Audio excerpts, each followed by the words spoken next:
ओम शांति।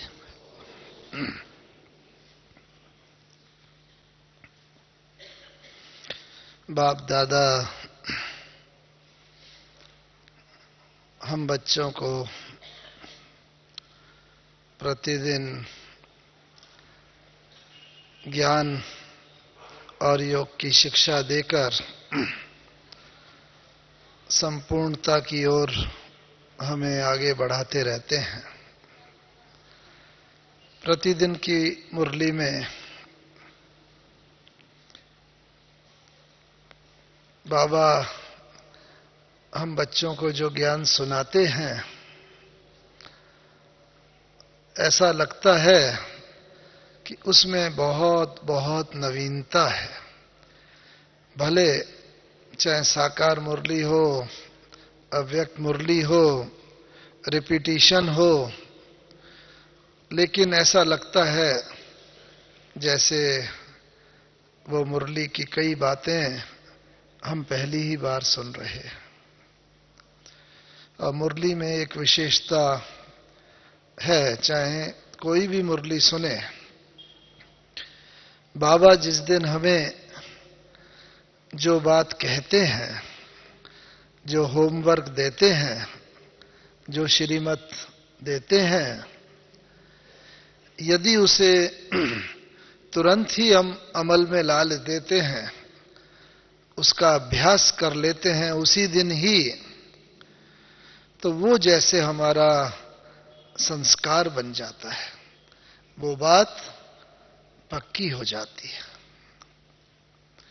इसलिए मुरली को बड़े ध्यान से, रुचि से सुनते हुए हम ऐसा अनुभव करते चलें कि जैसे जो मुरली की पॉइंट चल रही है, उस पॉइंट में हम उस लहर में, सागर में गोते लगाते जा रहे हैं।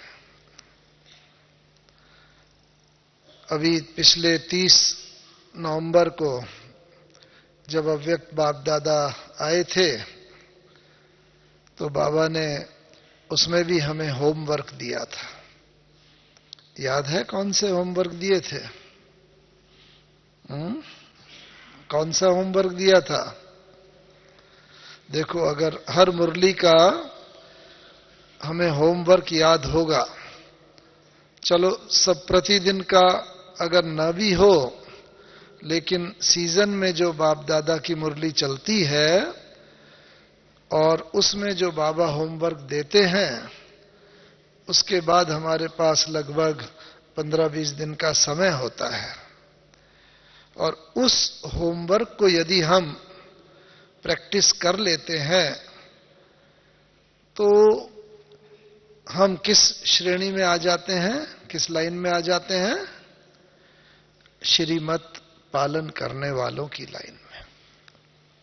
हमें याद आता है गुलजार दादी जी का एक संदेश।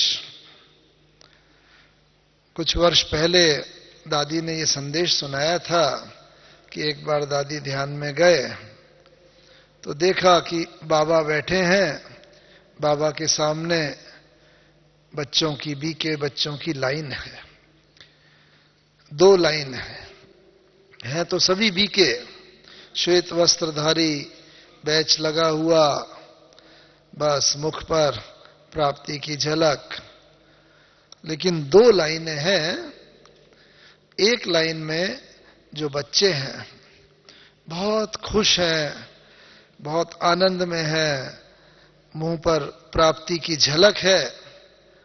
और जो दूसरी लाइन में बच्चे हैं वो हैं बीके, श्वेत वस्त्रधारी, बैच लगा सब, लेकिन उनके चेहरे पर उतनी खुशी नहीं है, प्राप्ति की झलक नहीं है।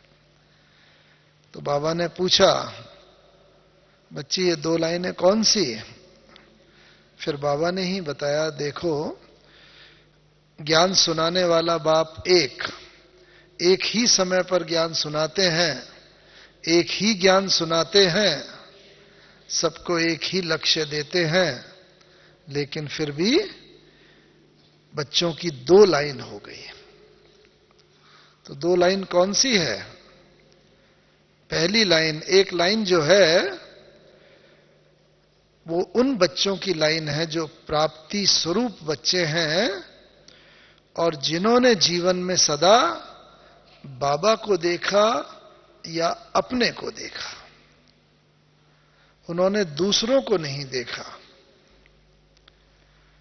और जो दूसरी लाइन के बच्चे हैं उन्होंने सदा दूसरों को देखा।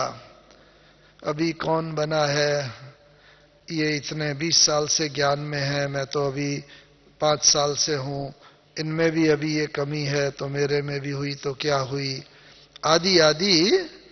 तो वो दूसरों को देखते रहे तो वो दूसरी लाइन में आ गए। और जिन्होंने अपने को देखा कि मुझे ही बनना है, संपूर्ण बनना है, मुझे दूसरे को नहीं देखना, बस बाबा और मैं, जस्ट अपने को ही देखते रहे कि मैं अभी तक यहां पहुंचा हूं और अभी मुझे यहां तक पहुंचना बाकी है। लक्ष्य उनकी बुद्धि में क्लियर रहा तो वो पहली लाइन में आ गए, वो श्रीमत पालन करने वालों की लाइन में है। अभी भी समय है, बाबा ने कहा कि जो बच्चे दूसरों की तरफ जिनकी नजर कई बार न चाहते हुए भी चली जाती है, बाबा ने मुरली में पहले भी बोला था ना कि बच्चों की कितनी नजर है? 2 नजर, एक पास की नजर, एक दूर की नजर। तो दूर की नजर बच्चों की तेज है, दूसरों की हमें कमी कमजोरी नजर आ जाती है, लेकिन अपनी नजर नहीं आती। तो इसलिए बाबा ने कहा कि अभी भी समय है कि दूसरी लाइन से पहली लाइन में बच्चे आ सकते हैं। तो बस अब यही लक्ष्य रखें बच्चे कि मुझे और किसी को नहीं देखना, मुझे बाबा को देखना है और अपना लक्ष्य निर्धारित करके अपने आप ही आगे बढ़ते रहना है। यही बात बाबा ने 30 नवंबर जो पिछली मुरली थी उसमें यही होमवर्क दिया कि पवित्रता की भी इतनी पराकाष्ठा हो। अब पवित्रता की परिभाषा बाबा ने बताई है, सबने सुनी मुरली, कि केवल ब्रह्मचर्य व्रत की बात नहीं है, लेकिन अगर दूसरे के अवगुण भी देखे, रौब क्रोध का रूप रहा, रौब का रूप रहा, ये सब भी जैसे अपवित्रता है।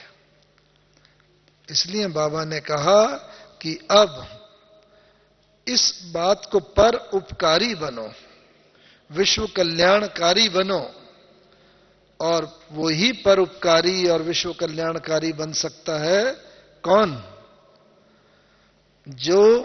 जिसने पर चिंतन को और पर मत को इन सब की तरफ से जैसे आंख बंद की होगी।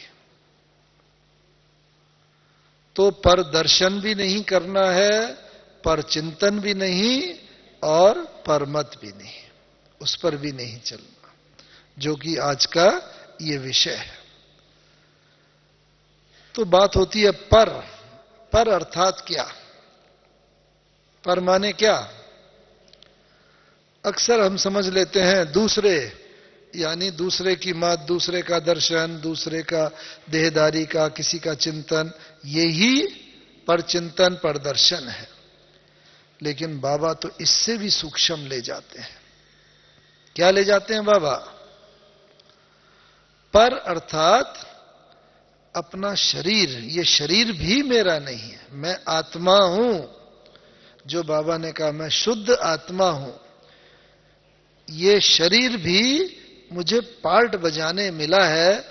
अपने शरीर का ही भी चिंतन करते रहना, उसका दर्शन, उसका चिंतन, ये भी एक तरीके से जैसे पर दर्शन हुआ। इसलिए इतने ज्ञान की सूक्ष्मता में और गहराई में जाना है कि बाबा जो हमें सब इन आंखों से जो भी हमें दिखाई देता है, वो सबसे बुद्धि बाबा हटाना चाहता है। वो सब विनाशकारी है, चाहे मेरा अपना शरीर हो, चाहे दूसरे का शरीर हो, चाहे कोई वस्तु हो, वैभव हो, साधन हो, सब की तरफ से बुद्धि हटा के बाबा हमें इन सब से न्यारा करना चाहता है। तो इसीलिए बाबा जब होमवर्क भी देता है, बाबा ने इसमें यह भी कहा, बच्चे अभ्यास करो, बस इन सब से इनकी तरफ बुद्धि न जाए। लेकिन संस्कार हैं बहुत समय के, वो संस्कार एकदम तो खत्म हो नहीं जाएंगे। तो बाबा ने कहा अभ्यास करो और फुल स्टॉप लगाने की प्रैक्टिस करो। कोई भी बात हुई, बुद्धि चलती क्यों है, पर चिंतन क्यों होता है, प्रदर्शन क्यों होता है? क्योंकि जब हम दूसरे को देखते हैं, उससे अपने को कंपेयर करते हैं, कहीं ईर्ष्या की बात आई, कहीं किसी के अवगुणों पर दृष्टि चली गई, तो परचिंतन, परदर्शन होता है। तो बाबा कहते हैं इन सब से हटाते हुए प्रैक्टिस करेंगे। आज अगर 10 बार हमारा परचिंतन, प्रदर्शन हुआ, लेकिन अटेंशन रहेगा, कल 9 बार होगा, 8 बार होगा, कम होता जाएगा, लेकिन हम इसकी तरफ हमारा अटेंशन रहे पूरा। अभी तो फिर भी बाबा ने कहा कौमा लग जाता है, कभी कभी आश्चर्यजनक बातें होती, आश्चर्य होता है, अरे ऐसा भी है, कहीं पर प्रश्नवाचक चिन्ह लग जाता है। बाबा ने कहा लेकिन लगाना क्या है? फुल स्टॉप, एकदम बात हुई, बस खत्म। और फुल स्टॉप कब लगेगा? बाबा ने मुरली में बहुत स्पष्ट कहा है, फुल स्टॉप तब लगेगा जब बुद्धि में ज्ञान का फुल स्टॉक होगा। फुल स्टॉप तब लगेगा जब ज्ञान का फुल स्टॉक होगा। और किस किस बात में ज्ञान का स्टॉक जमा करना है, वो भी बाबा ने बुद्धि में बिल्कुल स्पष्ट बताया हुआ है। विशेष करके 4 बातों में बाबा ने ज्ञान के फुल स्टॉक की बात की है। घर में भी अगर स्टॉक होता है, राशन पानी होता है, तो जितने भी मेहमान आए, कोई परिस्थिति आए, उसका सफलतापूर्वक सामना कर सकते हैं। तो ऐसे ही हमारे पास भी अगर स्टॉक होगा, तो कोई भी ऐसी परिस्थिति आएगी, हम सफल होकर के उसमें से सहज निकल जाएंगे। तो बाबा ने कहा है, एक तो मंशा का, शुभ भावना, शुभ कामना का स्टॉक रहे।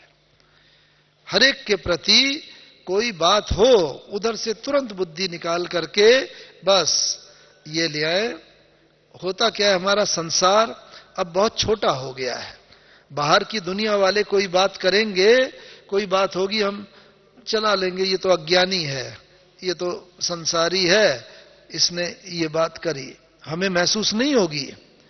हमारे प्रति अगर कुछ अपशब्द भी बोले, कोई बात की, लेकिन अगर हमारे ब्राह्मण परिवार में से किसी की कोई बात हम देखते हैं कोई, तो उसमें बुद्धि चलती है, मंशा बहुत चलती है। तो इसमें एक ये हमारा ये शुभ भावना, शुभ कामना का हमारा स्टॉक सदा रहे। क्या? कि ये भगवान का चुना हुआ रतन है। बाबा ने कहा है कि एक एक बच्चा, उस पर मेरी नजर गई है और वो बाबा का, भगवान का चुना हुआ रतन है। अपने समय पर उसकी विशेषताएं प्रकट होंगी। तो भगवान ने जब चुना है, तो भगवान का सिलेक्शन कभी गलत नहीं हो सकता। भगवान जानी जाननहार है, त्रिकालदर्शी है, और भगवान ने चुना है। और मैं संकल्प करूं, अरे भगवान ने ऐसे बच्चे को भी चुना, इसमें अंदर तो ये कमी है, ये कमजोरी है। तो जैसे हम भगवान को भी चैलेंज कर रहे हैं कि बाबा आपका ये सिलेक्शन गलत है, आपको ये नहीं करना चाहिए था, ये बात ठीक है क्या? नहीं है। तो हम यही समझे, एक तो मंशा का हमारा स्टॉक ये रहे, हर एक का अपना अपना पार्ट है।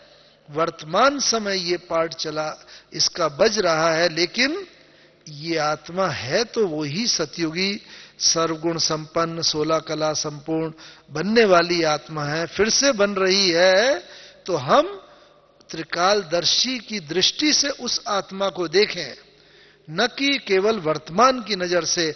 आज उसके अंदर ये कमी है, कमजोरी है, तो हम पर भी उसकी कमी कमजोरी का प्रभाव हो जाएगा।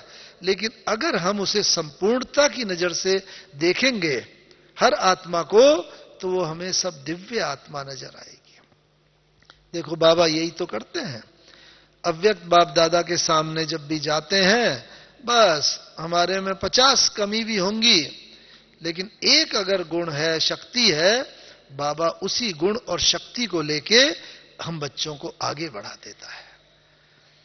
बाबा की नजर में वो ही गुण शक्ति आती है, कमी कमजोरी आती ही नहीं। हमें भी तो बाप समान बनना है, बाबा की तरह साकार बाबा कर्मातीत बने, हमें भी तो उन्हीं कदम पर कदम रख के चलना है आगे। तो ये मंशा का स्टॉक हमारा जमा रहे।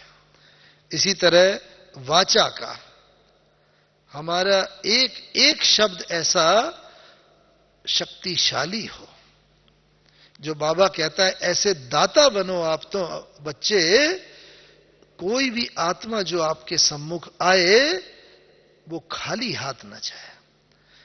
हम होवनहार महाराजा महारानी हैं, अभी तक भी प्रथा है महाराजा महारानियों के आगे, बड़ों के आगे कोई आता है, देखो आप सब भी आए हो, बाबा के घर में आए हो, बाबा के घर से भी गिफ्ट मिलती है। अभी तक भी ये प्रथा बिल्कुल संगम में, अंत में, कलयुग के अंत में भी चली आ रही है। और हम तो वो आदि काल के सतयुगी महाराजा महारानी बनने वाले हैं, तो हमारे से भी ना बस कोई स्थूल चीज देने की बात नहीं है कोई, लेकिन मुख से सदा शांति के, आनंद के, शक्ति के, प्रेम के, सहयोग के, इन सब के बोल मिले, हरेक को उमंग और उल्लास, हिम्मत बढ़ाने के शब्द निकले, जिससे कि वो आत्मा बस अगर कहीं पर अगर उसमें कोई कमजोरी भी आई है, वो कमजोरी को पार करके शक्तिशाली आत्मा बन जाए। ये भी स्टॉक हमारे पास, और जितना जितना ये अभ्यास करते चलेंगे, ये स्टॉक हमारा जमा होता चलेगा। ऑटोमेटिकली जब घड़ा जैसे भर जाता है ना, फिर छलक जाता है, छलकता है। ऐसे ये जितना स्टॉक हमारे बढ़ते रहेंगे, उतना उतना हमारे एक एक एक्शन से, बोल से, हमारे जो बाबा ने कहा आपके नैनों से, आपके चेहरे से, वाणी से, आपके मुख से, बिल्कुल एक एक ऐसी भासना आए सबको ये मेरे अपने हैं। अपनेपन की जितना भासना होगी यहां पर हम देंगे, सतयुग में भी वो हमारी राजधानी में आ जाएंगे। तो ये इसमें कोई खर्चा भी नहीं, केवल बस जो बाबा ने दिया है ज्ञान को धारण करके, वो ज्ञान एक एक हमारे अंग से जैसे छलकना चाहिए। इसी तरह कर्मणा से, हाँ, हमारे एक एक कर्म जो बाबा ने कहा है, सब हर एक व्यक्ति कर्म तो करता ही है, कर्म के बिना तो रह ही नहीं सकता। लेकिन कर्म चाहे साधारण हो, पर स्थिति जो है वो असाधारण हो, बहुत ऊंची हो। कई बार बाबा ने कहा चाहे झाड़ू लगा रहे हैं, लेकिन जितनी ऊंची स्थिति में हम वो सफाई कर रहे होंगे, बिल्कुल शांत योग युक्त होकर के, वो ही चीज जो है इतनी प्रभावशाली होगी। अभी भी हम लोग देखते हैं, इतनी हमारी कॉन्फ्रेंस होती हैं, प्रोग्राम होते हैं, बस लोग आते हैं जहां एक तरफ भाषण की और उन बातों की महिमा करेंगे, लेकिन फिर भी जो ज्यादा महिमा करते हैं वो क्या होती है, यहां कितनी सफाई है, भोजन कितना शुद्ध सात्विक होते हुए भी कितना स्वादिष्ट है, अच्छा है, कितना शक्तिशाली है, सब कितने प्रेम से काम कर रहे हैं, कोई हल्ला गुल्ला नहीं, शांति का वातावरण। ये सब चीजें प्रभाव डालती हैं, और ये तभी प्रभाव डालती हैं चाहे हमारे कर्म साधारण हो, लेकिन स्थिति जो है ना वो हमारी ऊंची स्थिति हो। और चौथा संबंध, संपर्क, जो स्नेह, सहयोग। बस हर आत्मा को ये भासना रहे। हमें याद आता है जो बाबा ने कई बार कहा है ना, क्या, कि हर बच्चे को कितने सर्टिफिकेट लेने हैं, कितने सर्टिफिकेट, हाँ, कौन कौन से याद है ना? हाँ, तो जो 3 सर्टिफिकेट लेने हैं, बस बुद्धि में ये ही रहे। जैसे लक्ष्य रहता है ना, तो लंबा चौड़ा नहीं, सिर्फ इतना ही याद रहे, मुझे 3 सर्टिफिकेट लेने हैं। एक सर्टिफिकेट है भगवान से, प्रभु प्रिय बनना है। तो भगवान से सर्टिफिकेट लेने के लिए क्या करना है?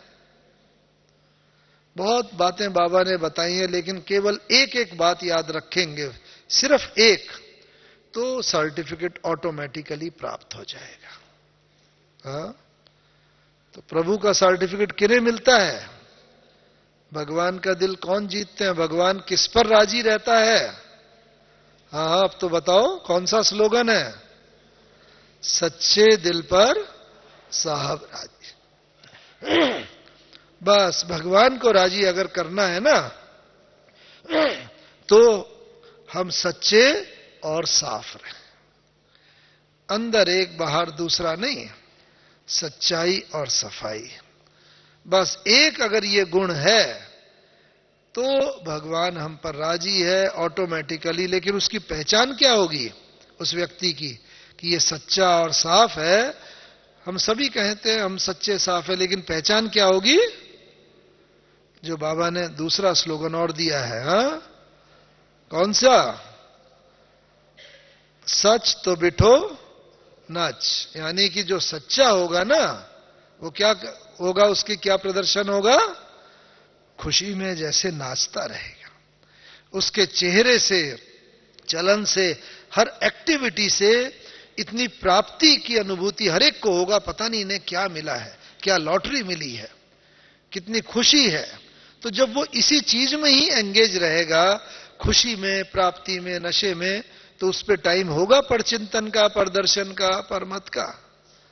वो इसी में ही उसकी बुद्धि सदा लगी रहेगी, और इससे भगवान से प्राप्ति होती रहेगी, बाबा से शक्ति मिलती रहेगी। तो नेगेटिव उस चीज के लिए उसके पास समय ही नहीं है। तो ये तो है भगवान से। और उसके सामने भी परीक्षाएं आएंगी। ऐसे समय में हम हैं जहां सब प्रकार की परीक्षा है। तो बाबा ने उसके लिए भी क्या स्लोगन दिया है? हाँ, परीक्षा सच की नाव, हाँ, डोले डोले लेकिन डूबे नहीं। बस परीक्षाएं आएंगी, लेकिन उसको यह है कि विजय मेरी निश्चित है, और वास्तव में उसकी विजय होगी। ऐसे व्यक्ति की कभी हार नहीं हो सकती, क्योंकि हमारा संकल्प होता है विजय का। तो चिंता भगवान को हो जाती है कि मैं इसका संकल्प कैसे पूरा करूं।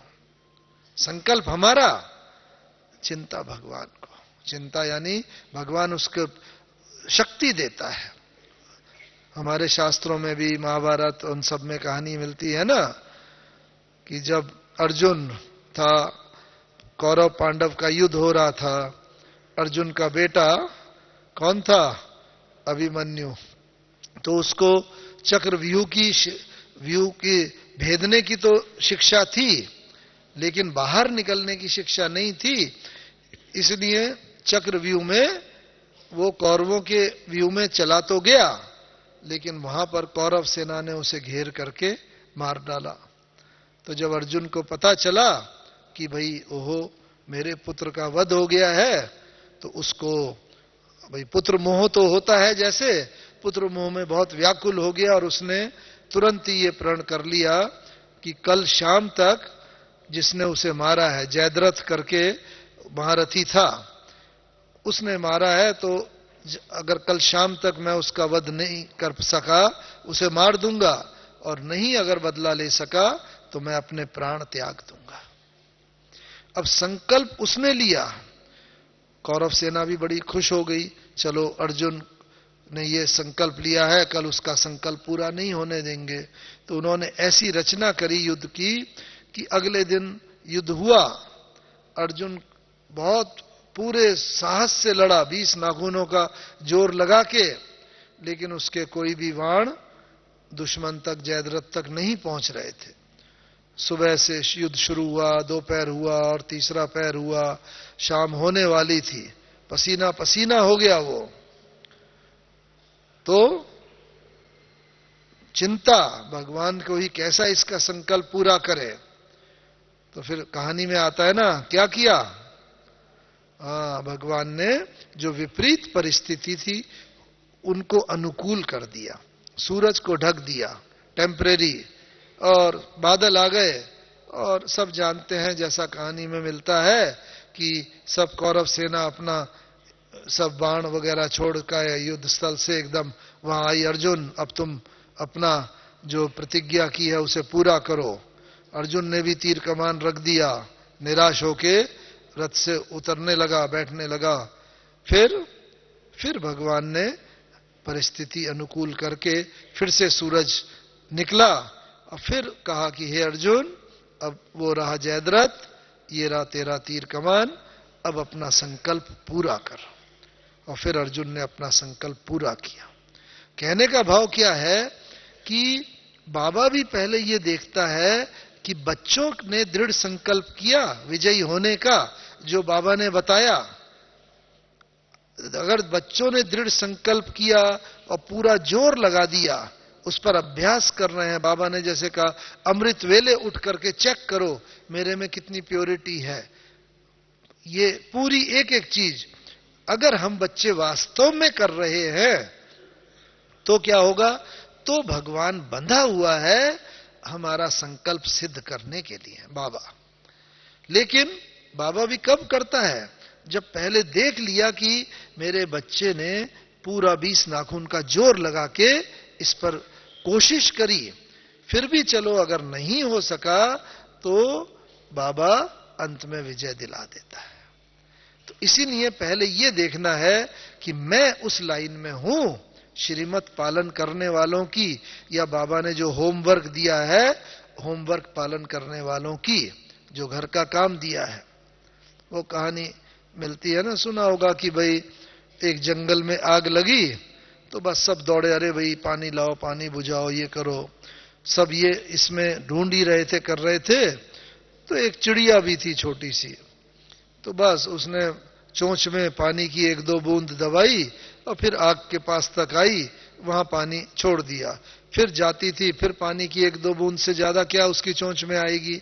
फिर वो जाती थी आग के पास, फिर पानी को छोड़ देती थी। तो किसी ने पूछा क्या कर रही हो? तो उसने बोला कि भाई आग बुझा रही हूं मैं। तो पूछा उससे कि क्या तुम समझती हो कि तुम्हारी इस एक एक बूंद से इतनी बड़ी जंगल की आग लगी हुई है, वो बुझ जाएगी? तो उसने उत्तर दिया कि ये तो मुझे नहीं मालूम कि आग बुझेगी या नहीं बुझेगी, लेकिन इतना जरूर मालूम है कि जब इतिहास लिखा जाएगा तो मेरा नाम आग बुझाने वालों में होगा, न कि आग लगाने या देखने वालों में। तो ऐसे ही हम भी ये देखें कि हमारा नाम, तो ऐसे ही हम भी ये देखें कि मेरा नाम बाबा की श्रीमत पालन करने वालों की लाइन में है या श्रीमत उल्लंघन करने वालों की लाइन में। बाबा ने कहा, हमने सुना और सुनने के बाद बस भूल गए और होमवर्क भी याद नहीं रहा। अगर काम ही याद नहीं रहा तो उसका अभ्यास क्या करेंगे? फिर श्रीमत पालन करने वालों की लाइन में तो नहीं आए ना। इसीलिए बाबा जो बात कहता है उसको 1 बार नहीं, 2 बार, 4 बार, 6 बार रोज पढ़ के, और बाबा ने 18 जनवरी का टाइम भी दिया है, बाबा रिजल्ट पूछेगा। और फाइनल रिजल्ट से पहले कई बार क्या होता है, छोटे और एग्जाम होते हैं एनुअल तक, वार्षिक, उससे पहले पहले भी टेस्ट होते हैं, उनकी भी रिजल्ट निकलती है, उसके मार्क्स भी जुड़ते हैं। तो ऐसे ही अभी भी परसों बाबा आएंगे, तो उससे पहले भी हम ये अभ्यास करें जो बाबा ने उस मुरली में कहा है, और वो अभ्यास करके भले हमें 100% सफलता ना मिले, 50% मिले, 25 मिले, लेकिन शुरुआत करके हम अगर उस राह के राही बन गए तो श्रीमत पालन करने वालों की लाइन में आए, और उससे 18 जनवरी से पहले तो बाबा 2 बार और आएंगे। तो उस समय अगर बाबा हाथ खड़ा करवाते हैं तो हम कम से कम गर्व से हाथ तो ऊंचा कर सके, हां बाबा मैंने पुरुषार्थ किया। भले चाहे पूरी सफलता जैसी हम चाहते हैं, बाबा चाहता है वैसी शुरू में नहीं मिली, लेकिन अगर हमने एक कदम बढ़ाया, हमारा एक कदम पहला, भगवान के 100 कदम हमारे साथ हैं। हिम्मत मर्दा मदद खुदा। इसलिए ये एक हमारा बिल्कुल टारगेट रहे, जीवन का लक्ष्य रहे। और जब ये जीवन का लक्ष्य होता है ना, फिर मार्ग बड़ा सहज हो जाता है। इसीलिए बस एक ही अभी हमारा कि मुझे दूसरे के परचिंतन प्रदर्शन वो नहीं करना है, चाहे कोई कैसा भी करे, बस मुझे तो अपने आप ही आगे बढ़ते चले जाना है। तो पहला सर्टिफिकेट ये है भगवान के दिल पर चढ़ने का। दूसरा सर्टिफिकेट कौन सा है? दैवी परिवार से, बाहर दुनिया वालों से, जो एक जग पसंद। तो उसके लिए क्या करना है? केवल एक बात, जिसमें लौकिक भी राजी रहे, अलौकिक भी, बिजनेस करते हैं वो भी, नौकरी के साथी भी, पड़ोसी भी, हर एक कोई जिसमें हमारे से संतुष्ट रहे। दुनिया आज किस चीज की भूखी है? मान सम्मान की भूखी है। हर एक को हम रिस्पेक्ट देते चले, सम्मान देते चले, बस ये हमारा लक्ष्य हो।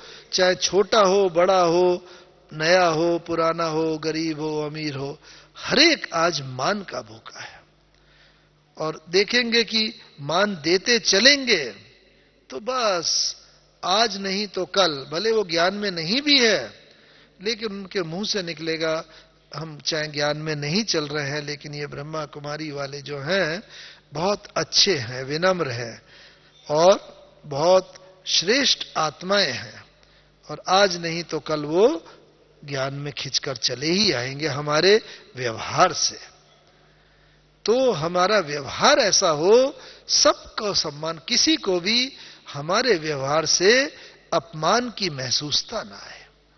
जिससे हमारे संस्कार नहीं भी मिलते हैं, बनते नहीं, वो हमारी निंदा भी करता है, हमें मालूम है कुछ भी हो, लेकिन हमारे नैन से, हमारे व्यवहार से वो प्रदर्शित ना हो।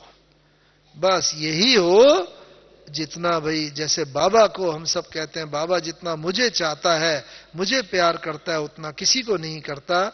ऐसे हर एक को हमारे से यही वासना आए, और वो तब आएगी जब हम सम्मान के साथ चलेंगे। हमें याद है साकार ब्रह्मा बाबा की बात, 1965-66 की कुछ बात है।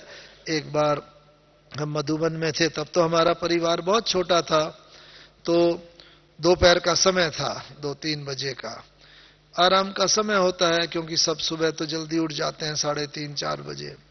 तो मेन रोड से जो हमारे पांडव भवन के बाहर का है, वहां कुछ सन्यासी साधु जा रहे थे, और उनमें एक बहुत बड़ा साधु था। तो वो वहां पर तब भूरी दादी पहरे पर होते थे, वो अभी भी ऊपर हैं, भूरी दादी बहुत बुजुर्ग हो गए हैं। तो वो सन्यासी आए कि भाई हमें आपके गुरुजी से मिलना है। तो उनको बताया कि भाई हमारा गुरु तो शिव बाबा है और वो तो निराकार है। तो उन्होंने कहा नहीं, आपके इनसे दादा लेखराज जी से मिलना है, वो तो उस हिसाब से ही बोलते हैं। तो बहन उन्होंने समझाने का बहुत कोशिश करी कि हाँ हाँ जरूर मिलिएगा, आज शाम को आइए या कल सुबह आइए, अभी तो थोड़ा आराम का समय है। तो उन्होंने कहा कि नहीं, हम तो शाम को चले जाएंगे और हम अभी ही मिलना है, और हमारे मन में बहुत वो है कि भाई आपके यहाँ जो ज्ञान दिया जाता है शास्त्रों के विरुद्ध है, परमात्मा सर्वव्यापी नहीं, गीता का भगवान कृष्ण नहीं, आदि आदि। तो बहुत समझाने का प्रयास किया, जब नहीं समझे, जिद पड़ते नहीं हमें अभी मिलना है, तो वो अंदर गए और बाबा से कहा होगा कि बाबा वो ऐसे मिलने आए हैं और वो कहते हैं हमें अभी मिलना है। तो बाबा ने कहा हाँ बच्ची, उन्हें ले जाओ, हिस्ट्री हॉल में बिठाओ, बाबा आता है। तो वो 5-6 लोग जो थे और उनका जो बड़ा सन्यासी, उनको ले जाके वहां हिस्ट्री हॉल में बैठा दिया और थोड़ी देर बाद बाबा आए। बस सन्यासियों का भी नियम होता है, और हिस्ट्री हॉल तो आप सबने देखा ही होगा, न देखा हो जो पहली बार आए हैं वो भी देख लेंगे। वहां 3 संदली पड़ी रहती थी, एक बाबा की, एक मम्मा की, और बीच में एक संधि जिसमें बच्चे लोग आके, जो भी पार्टी आते थे वो अपना अनुभव सुनाते थे, क्या लक्ष्य लेकर आए हैं, और जाने से पहले भी अपना अनुभव सुनाते थे, हमने बाबा मम्मा के सानिध्य में क्या पाया, क्या छोड़ करके जा रहे हैं। बस ऐसा आभास होता था जैसे बाबा मम्मा की गोदी में बस दुनिया के सब चीजों से जैसे हम बिल्कुल फारिग हैं।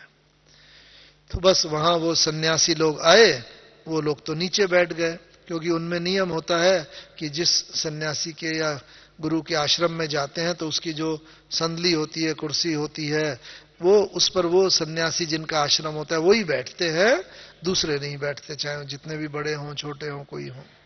तो वो सब तो नीचे बैठ गए वहां पर। थोड़ी देर में बाबा आए, बस बाबा ने बड़े प्यार से उन्हें कहा, अरे बच्चे आप लोग नीचे क्यों बैठे हो, आओ आओ यहां ऊपर बैठो। तो उन्होंने कहा कि नहीं नहीं, वो तो आपकी गद्दी है, आप बैठो। तो बाबा ने बड़े प्यार से कहा, नहीं नहीं बच्चे देखो, ये जो है, बाबा अपनी तरफ इशारा करके, देखो ये तो फिर भी प्रवृत्ति मार्ग का, आप सन्यासी हो, बाल ब्रह्मचारी हो, आपने भारत को थामा है पवित्रता के बल पर, और उनकी बहुत महिमा करके कि नहीं नहीं बच्चे आप बैठो आप बैठो। फिर भी वो क्या, नहीं नहीं आप बैठो। तो बाबा ने कहा नहीं बच्चे आओ आओ। इतना बाबा प्यार से बच्चे बच्चे करके, और वो सन्यासी एक जो मुख्य था उसको उठा के बैठा दिया बीच वाले उस पर, और बाबा खुद नीचे बैठ गया। देखो कितनी नम्रता, कितनी महानता, और बस इतना उनको वो प्यार दिया, सम्मान दिया। वो जब इतने भरे हुए आए थे कि हम ये शास्त्रार्थ करेंगे, ये करेंगे, लेकिन बस आके बिल्कुल जैसे कि शीतल हो गए। फिर बाबा ने हालचाल पूछ के फिर कहा, हाँ बच्चे बोलो कैसे आना हुआ। तो वो एक दूसरे को देखें, वो उसको देखे, वो उसको देखे। फिर उसमें से जो मुख्य था उसने ही बताया कि ऑटोमेटिकली उनके मुंह से बाबा जैसे निकलने लगा, बाबा हम तो ये आए थे, ऐसे ऐसे हमारे मन में थे कि यहाँ जो ज्ञान दिया जाता है शास्त्रों के विरुद्ध है, आदि आदि। तो बाबा ने भी बड़े सहज भाव से कहा, देखो ये खुद भी इतने शास्त्र पढ़ता रहा, गुरु किए, इतना गीता पढ़ा, और इन सब से तो हमारा जीवन वैसे ही रहा, लेकिन अब शिव बाबा आके इसके द्वारा जो ज्ञान सुनाता है तो इसको भी पता नहीं, वो तो शिव बाबा सुनाता है। ऐसे इतना बड़ी बात ऐसे प्यार से, स्नेह से, सम्मान से कही गई, बस वो सुन करके और बाद में बाबा को नमस्कार करके प्रणाम करके वो चले गए। तो कितना भी हमारा अगर कोई विरोधी भी होगा तो भी हम उसे प्यार सम्मान से अपना बना सकते हैं। तो ये है जग पसंद पूरे दुनिया से सर्टिफिकेट लेने का, और मन पसंद अपने से सर्टिफिकेट लेने का कौन सा है विधि? हाँ?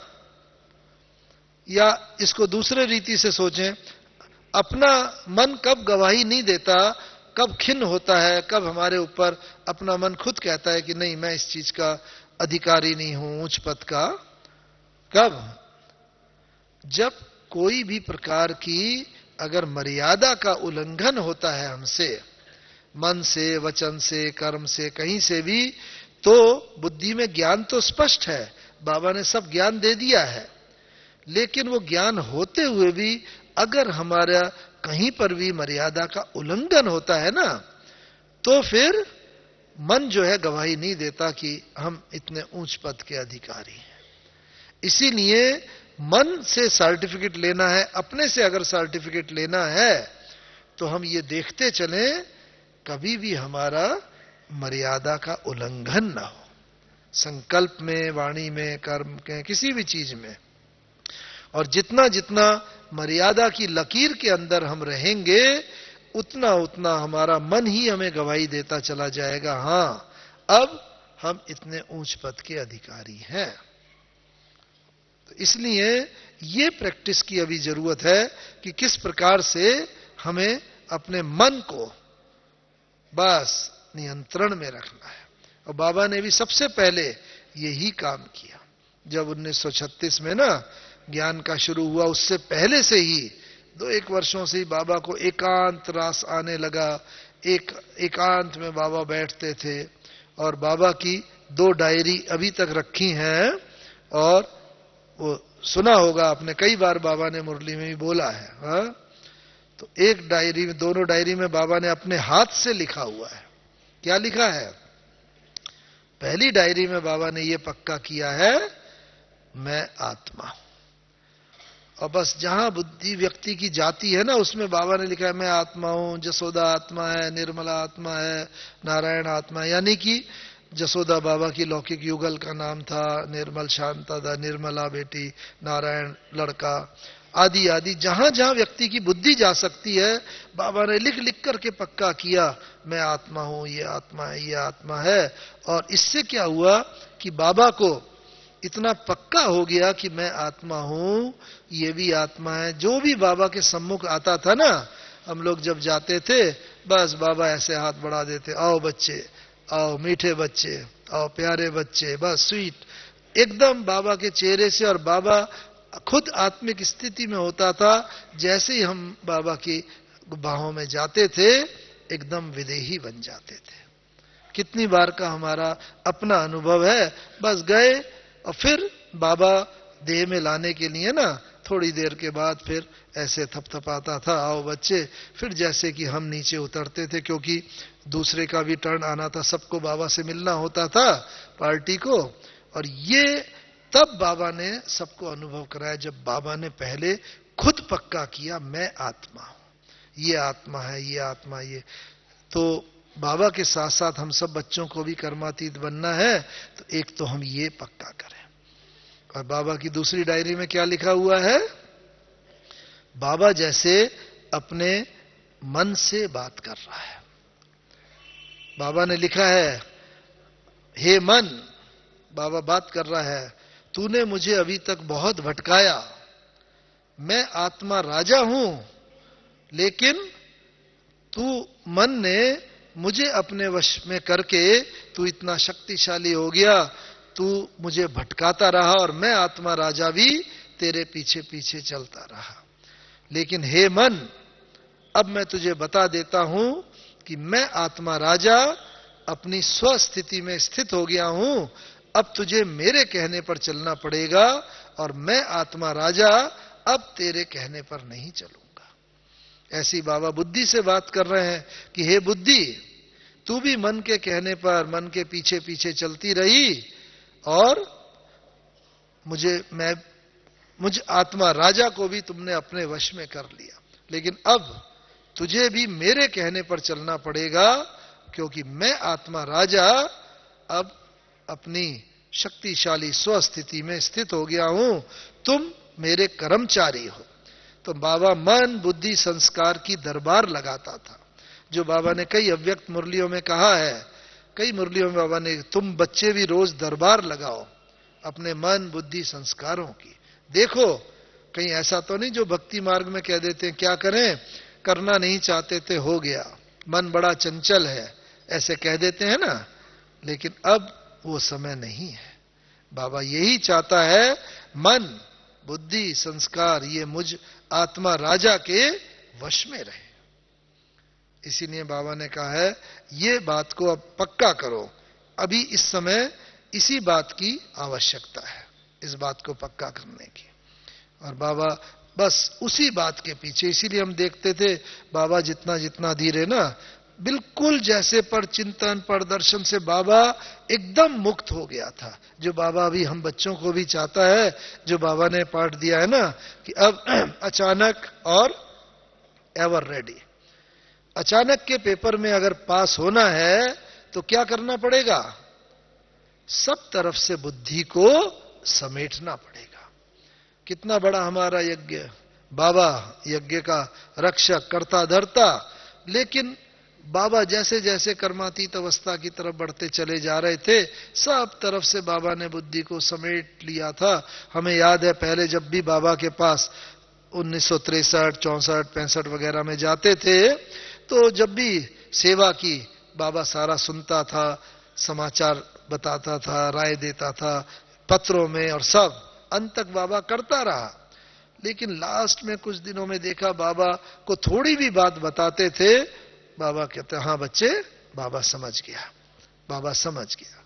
ये कर्मातीत अवस्था की आत्मा के लक्षण होते हैं। और बाबा समझ करके फिर तुरंत ही उसका समाधान दे देता था।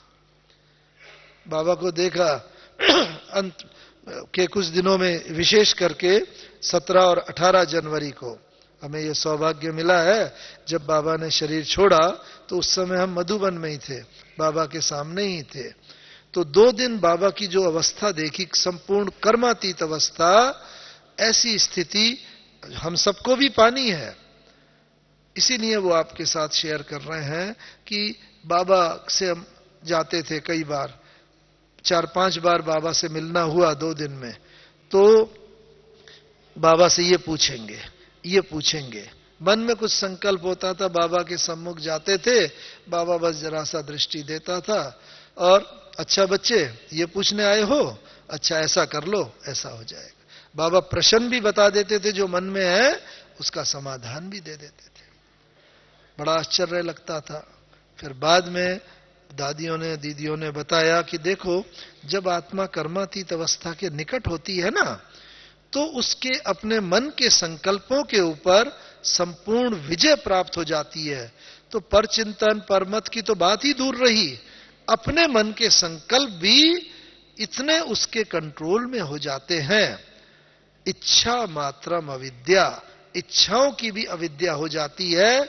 तब फिर दूसरी जो भी आत्मा उसके सामने आएगी, उनकी इच्छा को पढ़ करके तुरंत उसकी इच्छा को समाधान कर सकेगी, इच्छा की पूर्ति कर सकेगी। अंत में यही पार्ट हम सबके द्वारा होना है।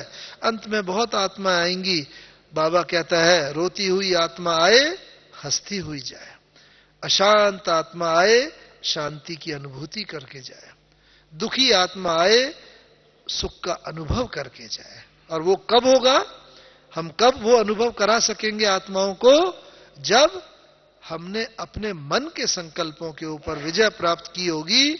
और बाबा ने खुद ये विजय प्राप्त की, लिख के मन, बुद्धि, संस्कार उनकी दरबार लगा के। अब हमें भी यही काम करना है बस। और अंतिम दिन 18 जनवरी के दिन बाबा क्लास में आए, क्लास में आके बाबा ने ऐसे मुरली चलाई, रात्रि क्लास को आए बाबा, बस बच्चों को, बाबा की दृष्टि भी बड़ी फास्ट, ऐसे बस 2-3 सेकंड एक पर ठहरती थी, और इस तरह सब थोड़े बच्चे होते थे, बाबा ने सबको दृष्टि दी, मुरली चलाई। भले बाबा की तबीयत थोड़ी ठीक नहीं थी, बहुत ठंडी के दिन थे, लेकिन आप देखो 18 जनवरी की मुरली अगर सुनो, बाबा को एक बार भी खांसी भी नहीं आई, एक बार भी बाबा को तकलीफ नहीं हुई, और पूरी मुरली में इतनी फोर्सफुल मुरली चली। और उसी के अधिकतर महावाक्य शांति स्तंभ पर लिखे हुए हैं। बच्चे सबको बताओ, विश्व का सर्वोत्तम तीर्थ भारत है, और भारत में भी आबू तीर्थ है जहां भगवान आते हैं। आदि आदि जो भी बाबा ने बताया, अधिकतर उसका लिखा हुआ है। तो एक बार भी बाबा को खांसी नहीं आई, और वो इस बात का प्रतीक है कि जब कर्मातीत अवस्था हो जाती है ना, तो शरीर के जितने कर्म भोग होते हैं, उन पर योग बल जो है संपूर्ण रीति से विजय प्राप्त कर लेता है। और वो प्रत्यक्ष देखने को मिला, संपूर्ण रीति से योग बल ने विजय प्राप्त कर ली। फिर मुरली चला के बाबा उठे, बाबा उठ के अच्छा मीठे मीठे बच्चों को याद प्यार गुड नाइट के लिए हैं, खड़े हुए बाबा, बस खड़े होके चलने लगे हिस्ट्री हॉल से, फिर रुक गए, फिर बाबा बच्चों को दृष्टि देने लगे। फिर बस आज बाबा को हो कि मैं, क्योंकि बाबा का साकार में तो वो अंतिम मिलन था बच्चों के साथ, तो आज बच्चों को मैं अच्छी तरह शक्ति से भर दूं, सामने दादी जी भी बैठी हुई थी, दादी प्रकाश मणि जी, और वो पूरा सबकी तरफ से दृष्टि के बाद बाबा की दृष्टि दादी की तरफ आती थी, फिर खूब शक्ति भर के हर आत्माओं को शक्ति भरी। फिर एक कदम बाबा आगे चले, एक दो कदम, फिर रुक गए, फिर मुड़ के दृष्टि देने लगे। और बाबा का ऐसा रूप बिल्कुल लाइट लाइट का, बिल्कुल जैसे देह से अलग, और ऐसे लाइट के स्वरूप में होते हुए बाबा बस दरवाजे तक गए और कहा, अच्छा बाबा बच्चों से छुट्टी लेता है, विदाई लेता है। और ये करके बाबा हाथ हिलाते हुए और सब वहां से चले गए। और फिर तो हम सब जानते हैं कैसे बाबा कर्मातीत हुए। लेकिन विशेष बात यह जो बाबा ने इस मुरली में भी बोला, क्या कि आप बच्चे विश्व कल्याणकारी हो, विश्व परोपकारी हो, तो उसके विश्व के अंदर बाबा ने बताया क्या चीज आ जाती है, और सारे विश्व की आत्माएं आती हो, आप अपने सेवा कर रही हो विश्व की आत्माओं की, लेकिन प्रकृति भी विश्व में आ जाती है। बाबा ने उसके ऊपर भी दो चार महावाक्य इसी 30 नवंबर की मुरली में उच्चारे।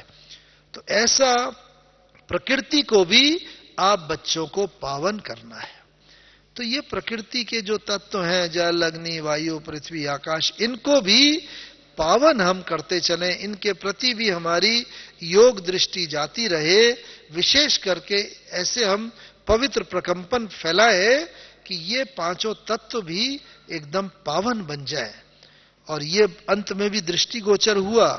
बाबा ने 18 जनवरी को रात्रि को शरीर छोड़ा, लेकिन 18 जनवरी के बाद देखो उस दिन की रात हुई, फिर 19 तारीख हुई, फिर 19 की रात, फिर 20 की रात, फिर 21। तो इस तरीके से इतने समय गया, लेकिन बाबा ने का शरीर बिल्कुल वैसा ही चमकता रहा, एकदम लाइट का सा। ना शरीर में कहीं अकड़न आई, कोई इंजेक्शन नहीं दिया गया, कोई दवाई नहीं लगाई गई, कुछ नहीं, लेकिन बिल्कुल वैसा ही चमकता हुआ शरीर लगता था जैसे अभी बाबा फिर खड़ा होके और फिर बाबा कहेगा, आओ बच्चे, आओ मीठे बच्चे, एकदम, और चुंबक की तरह सब जैसे खिंचते हुए चले आते थे। तो बस अभी बाबा के कदम में कदम रखते हुए हम बच्चों को भी ये अंतिम अवस्था तब आएगी जबकि हम पहले अपने को दूसरे बंधनों से मुक्त किया होगा, पर दर्शन से, पर चिंतन से, पर मत से। तो बस ये लक्ष्य रख के अगर हम चलते रहेंगे तो जरूर ही संपूर्ण बन जाएंगे, क्योंकि ये तो हमारा जन्म सिद्ध अधिकार है। और जैसा भी हमारी स्थिति होती है अंत में ना, गायन ही है, कौन सा, अंत मते सो गति का गायन। हमारा सारा पुरुषार्थ ही उस एक क्षण के लिए हो रहा है जब हम अपना ये देह त्याग करेंगे, और देह त्याग करके हम जाएंगे। और अंत में जैसी हमारी मति होगी उसके अनुसार ही गति होगी, उसके अनुसार ही बाबा ने कहा पुनर्जन्म होगा। तो इसीलिए अभी हमें बस ये ही रखना है, कभी भी संकल्प में कमजोरी नहीं आनी चाहिए। समय चल रहा है कौन सा, संकल्प सिद्धि का समय। इस समय संकल्प सिद्धि का समय है। हमारे मन में कोई भी संकल्प ऐसा कमजोरी का न आए, क्योंकि कमजोरी का संकल्प आया वो भी सिद्ध हो जाएगा। इसीलिए जैसे ही मन में कोई भी कमजोरी आए, संकल्प आए, हम उसकी पालना ना करें, उसको चलने ना दें। बिल्कुल जैसे ही आया स्टॉप, फिर भले आएगा वो, क्योंकि मन को तो आदत पड़ी हुई है, फिर आएगा, फिर तुरंत स्टॉप। ऐसे करते करते जब उसके लिए हमारे दरवाजे अशुद्ध संकल्प के लिए बंद हो जाएंगे, तो क्या होगा, वो वाचा में भी नहीं आएंगे, कर्मणा में भी नहीं आएंगे। और इस प्रकार से हम सब बच्चे अपनी कर्मातीत अवस्था को पालेंगे। तो एक संकल्प रख के आज हम सब यहां से उठे और अब योग में बैठे हैं। कौन सा संकल्प बाबा? शक्तिशाली ये संकल्प, मैं आत्मा विजयी रतन हूं, मैं ही माला का मणका हूं। बाबा आपने ही कल्प पहले मुझे माला का मणका बनाया था, अभी भी आप बना रहे हो, और हम कल अब पहले की तरह फिर से आपको माला का मणका बन करके दिखाएंगे। बाबा मैं ही वो आत्मा हूं, आप भी वही हो ना, हमारे कलब पहले वाले बाबा, हम भी वही आपके कलब पहले वाले रतन हैं। और इस स्मृति में ही रहे, कभी भी ये संकल्प अलग से भी ना आने दे। होता क्या है, जब बाबा की मुरली सुनते हैं तब तो ये पक्का संकल्प होता है, लेकिन बाद में कई बार मन में संकल्प आ जाता है, ऐसा सुना गया है, अरे भाई हम तो प्रवृत्ति वाले हैं और हमारे इतनी दादियां हैं, इतने वरिष्ठ भाई हैं, 1936-37 के भी हमारे दादियां भाई बहनें, और जो पुराने पुराने हैं, अब माला का मणका तो वो बनेंगे, हम कैसे बनेंगे। तो ये समझो कि मन में अगर ये संकल्प आया थोड़ा भी कमजोरी का, मैं कैसे बनूंगी, और वो ही संकल्प अगर, जैसे बाबा के पास तो सब संकल्प पहुंचते हैं, हम खुद ही कह रहे हैं बाबा मैं नहीं बन सकता या मैं नहीं बन सकती, और भक्ति मार्ग में भी जैसे कहते थे ना, कोई संकल्प आया, भक्त की कोई इच्छा होती थी, भक्त के संकल्प हुआ, भगवान क्या कहते थे, तथास्तु, और बस अंतर ध्यान। अगर मेरे मन में भी ये संकल्प आया मैं कैसे माला का मणका बनूंगा या बनूंगी, और अगर तथास्तु हो गया, फिर क्या हुआ, किसने अपने पैरों पर, हमने ही खुद ही कुल्हाड़ी मार ली। भगवान तो देने के लिए आया हुआ है, लेकिन हम इस कमजोर संकल्प को बिल्कुल भी ना आने दें, बिल्कुल नहीं।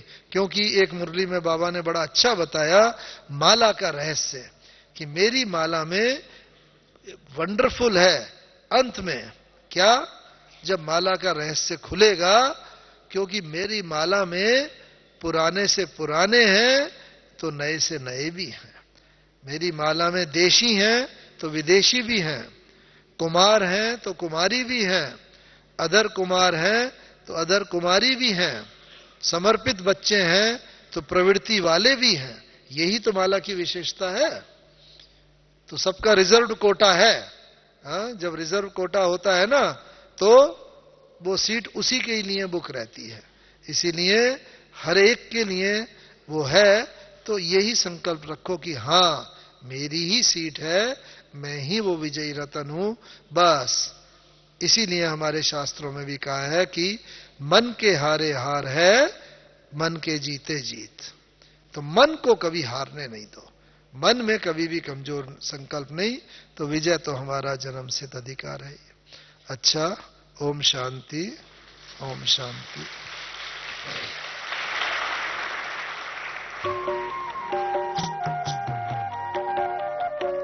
अपने चिंतन की धारा बदल दो, रोग चिंता का मिट जाएगा।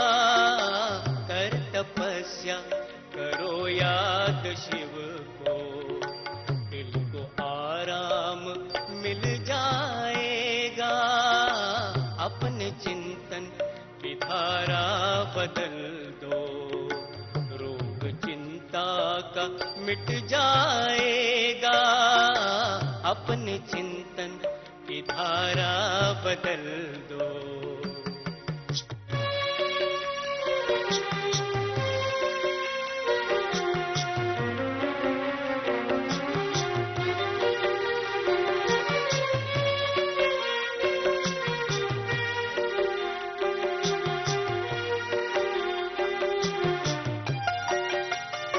जिंदगी की इमारत बनी है, ख्याल जैसा भी तुमने किया है।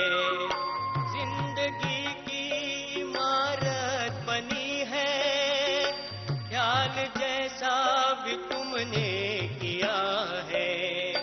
बीज बोया है जैसा भी मन में, फल उसी का तो तुमने लिया है। फल उसी का तो तुमने लिया है। स्नेह शुचिता के संकल्प लाओ, डर सुखों का वो खुल जाएगा। अपने चिंतन की धारा बदल दो, रोग चिंता का मिट जाएगा। अपने चिंतन की धारा बदल दो।